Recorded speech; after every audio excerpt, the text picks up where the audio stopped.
লগ্ন সাপেক্ষে শনি অশুভ হলে কর্মজীবনে সমস্যা, নিঃসঙ্গতা, কর্মের নিষ্ফলতা, জীবনে বাধা বিপত্তি, মানসিক সুখ শান্তির হানি প্রভৃতি সমস্যা প্রদান করে থাকে।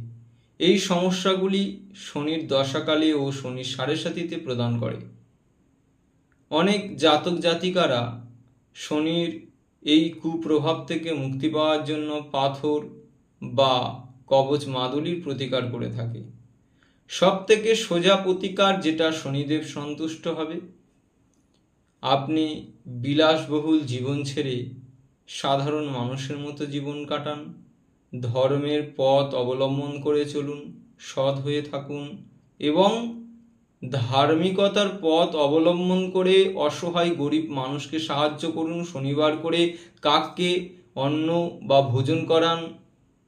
এমন প্রক্রিয়া করার ফলে শনিদেব সন্তুষ্ট হবে এবং মাতৃপিতৃ বা মাতা পিতা সমতুল্য মানুষকে সম্মান এবং শ্রদ্ধা করুন। শনিদেব সন্তুষ্ট হবে এবং আপনাকে ধনবান হওয়ার আশীর্বাদ করবেন। শনিদেব সন্তুষ্ট হলে আপনি সকল প্রকার কষ্ট, দুঃখ, দুর্দশা থেকে মুক্তি পাবেন।